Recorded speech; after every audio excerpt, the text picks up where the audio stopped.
Vous avez peut-être cessé d'acheter des fraises des États-Unis à l'épicerie. Vous regardez peut-être davantage où sont fabriqués vos vêtements. La question qu'on se pose depuis l'imposition de ces tarifs, est-ce que ces petits gestes individuels donnent vraiment des résultats? Il semble-t-il que la réponse c'est oui. Des données du Bureau du recensement des États-Unis compilées par la presse sont assez frappantes. Au deuxième trimestre de l'année, c'est-à-dire entre le début avril et la fin juin, les ventes de produits américains ici au Canada ont dégringolé. Voici plusieurs exemples. Regardez l'alcool, une baisse de 79 Évidemment, la plupart des provinces qui ont retiré le vin et les spiritueux des États-Unis ne les ont toujours pas ramenés sur les tablettes.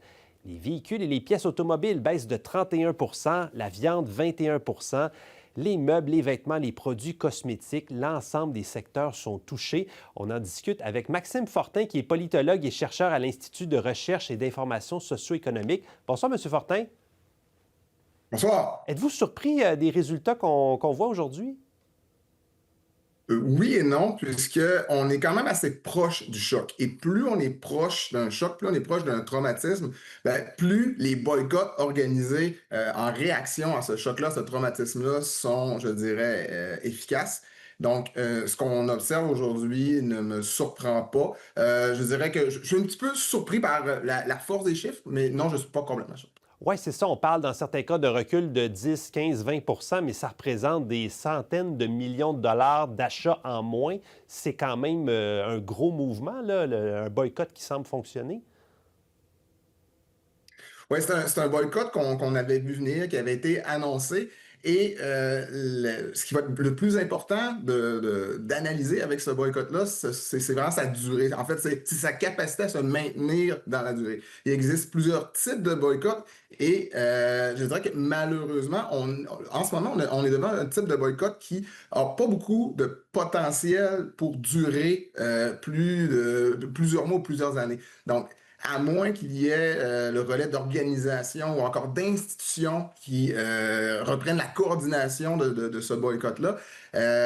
Je pense que c'est peut-être plus les mesures de rétorsion du gouvernement canadien envers les produits américains qui, sur le moyen et le long terme, vont continuer de faire du dommage, plus que peut-être les petits boycotts individuels. Oui, c'est ça. Et là, c'est une photo, on le disait, sur une période de 3 mois. Il y a tout un mouvement d'intérêt pour l'achat local qui semble se renouveler aussi. Est-ce que ça, veut pas, ça profite aux entreprises canadiennes, tout ça? Ce qu'on n'achète pas des États-Unis, on en fait bénéficier des entreprises de chez nous? En fait, il faut que les entreprises canadiennes comprennent qu'elles ont qu'elles ont une opportunité de pousser en avant l'achat local, qu'elles ont l'opportunité de pousser en avant l'achat éthique. On est devant un contexte quand même assez intéressant. Dans les années 80-90, au Canada, surtout au Canada anglais, on avait vu la disparition d'une forme de courant nationaliste économique qui avait existé dans les années 60-70 et je dirais que toutes ces idées-là, tous ces courants-là avaient été balayés politiquement dans les années 80 et 90 par tout le courant libre-échangiste et tout le courant de l'ouverture des frontières. Or, ce qu'on voit en ce moment, c'est qu'il est de plus en plus difficile de commercer entre les pays. Les frontières se ferment. Donc, ce qu'on voit revenir, ce sont des courants qui avaient été inspirés notamment par les idées de Trudeau père. OK, intéressant. Vous parlez de défenseurs de l'économie canadienne. L'un des plus importants défenseurs, c'est probablement le premier ministre de l'Ontario. Je veux qu'on regarde des images qui ont beaucoup fait jaser depuis 24 heures. M. Ford qui a décidé d'y aller d'un pied de nez à une entreprise qui a choisi de quitter l'Ontario. On regarde ça. So this is what I think about Crown Royal.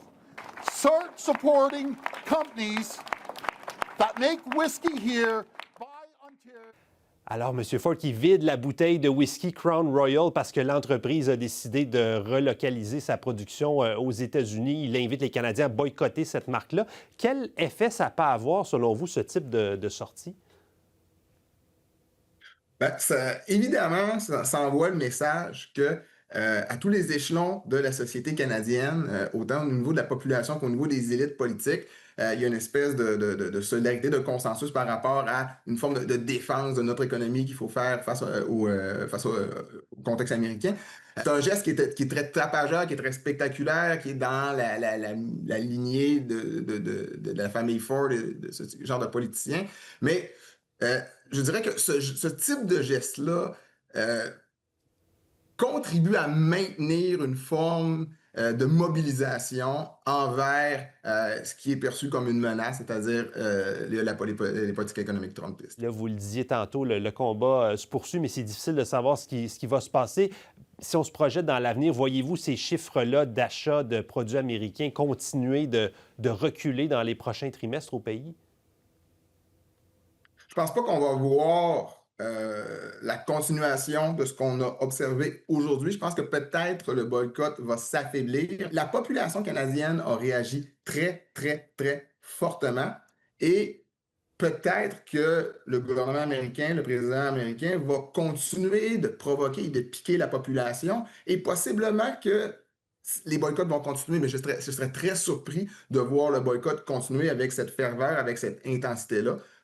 Par contre, le gouvernement américain est, je dirais, la variable qui peut faire bouger les choses dans tout dossier-là. Oui, une variable extrêmement imprévisible, on l'a bien compris depuis quelques mois. Monsieur Fortin, très, très intéressant. Oui. Merci beaucoup de nous avoir parlé. Merci beaucoup.